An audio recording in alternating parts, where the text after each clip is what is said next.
కూటమి ప్రభుత్వం 2005 జాతీయ గ్రామీణ ఉపాధి హామీ చట్టాన్ని తుంగలో తొక్కేలా ఉపాధి హామీ పనులను కాంట్రాక్టర్లతో చేయించడం దారుణమని వైఎస్ఆర్సీపీ పంచాయతీరాజ్ విభాగం రాష్ట్ర అధ్యక్షులు వెన్నపూస రవీంద్రారెడ్డి ధ్వజమెత్తారు.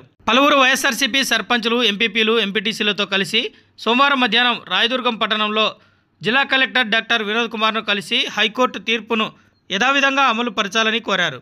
అనంతరం విలేకరులతో ఆయన మాట్లాడారు. కూటమి ఎమ్మెల్యేలు చెప్పిన వారికి మెమరాండమ్ ఆఫ్ అండర్స్టాండింగ్ పేరుతో ఉపాధి పనులను కాంట్రాక్టర్లకు అప్పగించారని ఆగ్రహం వ్యక్తం చేశారు. దీనివల్ల సర్పంచ్ మండల వ్యవస్థను నిర్వీర్యం చేశారని ధ్వజమెత్తారు. ఉపాధి కూలీలకు పనులు లేకుండా పోయాయన్నారు. చాలా చోట్ల కూటమి నేతలు కడుపు నింపడం కోసమే ఉపాధి హామీ నిధులను దారి మళ్లిస్తున్నారని ధ్వజమెత్తారు.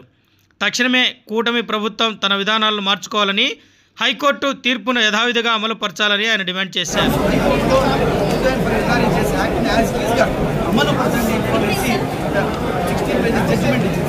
రాష్ట్ర వ్యాప్తంగా కూడా ఈరోజు వైఎస్ఆర్సీపీ పంచాయతీరాజ్ విభాగం ఆధ్వర్యంలో అన్ని జిల్లాల్లో కూడా కలెక్టర్లకు ఈ యొక్క ఆర్డర్ని అమలు పరచండి రిక్వెస్ట్ చేస్తున్నాం.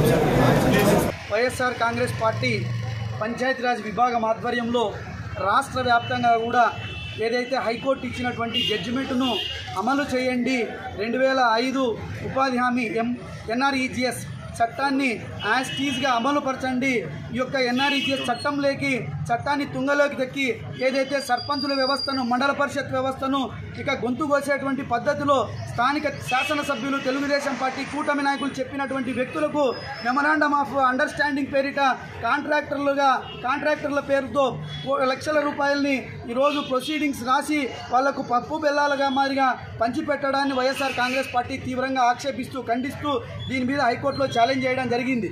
అయితే హైకోర్టు కూడా ఈరోజు ఏదైతే ఎన్ఆర్ఈజీఎస్ చట్టాన్ని యాజ్ టీజ్గా అమలు పరచండి, ఈ యొక్క కాంట్రాక్ట్ వ్యవస్థ అనేది ఈ యొక్క చట్టంలో లేదు అని చెప్పేసి 16 పేజీల జడ్జిమెంట్ను చాలా డీటెయిల్డ్గా ఇవ్వడం జరిగింది.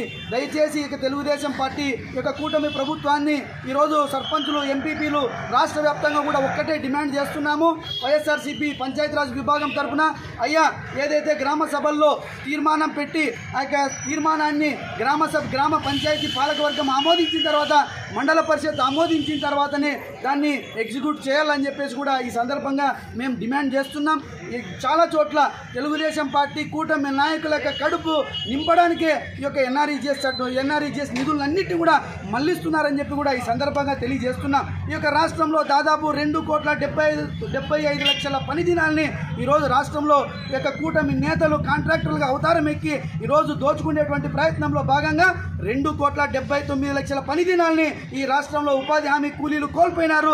రమారమి 700 కోట్ల రూపాయల నిధులు ఈరోజు ఉపాధి హామీ కూలీల కడుపు నింపాల్సినటువంటి నిధులను తెలుగుదేశం పార్టీ కూటమి నాయకుల కడుపులు నింపుకునేటికి ఈరోజు ఆ నిధులన్నింటినీ కూడా దారి మళ్లించాలని చెప్పేసి కూడా ఈరోజు వైఎస్ఆర్ కాంగ్రెస్ పార్టీ తరఫున రాష్ట్ర వ్యాప్తంగా కూడా పెద్ద ఎత్తున ఉద్యమాలు చేస్తూ ఈరోజు ఏదైతే హైకోర్టు ఇచ్చినటువంటి జడ్జిమెంట్ను కూడా యాజ్ టీజ్ అమలు చేయాలని చెప్పేసి కూడా ఈ సందర్భంగా అన్ని గ్రీవెన్స్ల్లో కూడా ఈరోజు వైఎస్ఆర్ కాంగ్రెస్ పార్టీ ఇవ్వడం జరిగింది. అంతేకాకుండా ఈరోజు పంచాయతీరాజ్ శాఖ మంత్రిగా కొనసాగుతున్నటువంటి పవన్ కళ్యాణ్ అతిపెద్ద శాఖ అయినటువంటి పంచాయతీరాజ్ శాఖ మంత్రిగా ఉండి నువ్వు ఏం చేశావని చెప్పి ఈ సందర్భంగా నేను అడుగుతా ఉన్నా.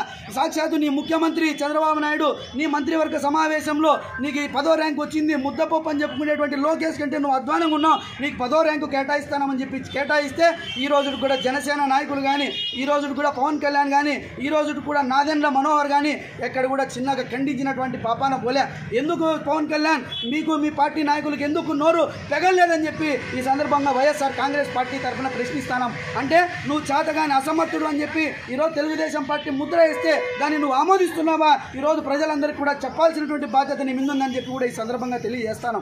ఎందుకంటే నువ్వు రాష్ట్రంలో నంబర్ 2, ఈ ప్రభుత్వంలో నంబర్ 2 నేనే అని చెప్పి చెప్పుకునేటువంటి నీవు మరి దీని మీద ఎందుకు స్పందించడం లేదు అని చెప్పి ఈ సందర్భంగా ప్రశ్నిస్తూ ఉన్నాం. ఈరోజు గ్రామాలలో, ఈరోజు మండలాలలో ఎక్కడైతే ఇదో న్యాయబద్ధంగా, చట్టబద్ధంగా పనులు చేయండి అని చెప్పి మా సర్పంచులు, ఎంపీపీలు, జెడ్పీటీసీలు ఎక్కడైనా అడుగుతూ ఉంటే వాళ్ళ ఇళ్ల మీదకి వెళ్ళి భౌతిక దాడులకు పాల్పడతారా? అంటే దీని మీద అంటే ఈ రాష్ట్రంలో ఏ రకమైనటువంటి భయాందోళనను రేకెత్తించాలనేటువంటి దుష్ట ఆలోచనలు తెలుగుదేశం పార్టీ కూటమి ప్రభుత్వం తక్షణం మానుకోవాలని చెప్పేసి కూడా ఈ సందర్భంగా వైఎస్ఆర్ కాంగ్రెస్ పార్టీ తరఫున హెచ్చరిస్తూ ఇది రాష్ట్ర వ్యాప్తంగా ఉన్నటువంటి 26 జిల్లాల్లో కూడా ఈరోజు ఈ కార్యక్రమాన్ని పెద్ద ఎత్తున వైఎస్ఆర్సీపీ పంచాయతీరాజ్ విభాగం ఆధ్వర్యంలో దిగ్విజయంగా జరుగుతోందని చెప్పేసి కూడా ఈ సందర్భంగా తెలియజేస్తున్నాం. Thanks for watching this video. ఈ వీడియో మీకు నచ్చినట్లయితే లైక్ చేయండి, షేర్ చేయండి, సబ్స్క్రైబ్ చేసుకోండి. మన రాయదుర్గం ఆర్డీజీ న్యూస్.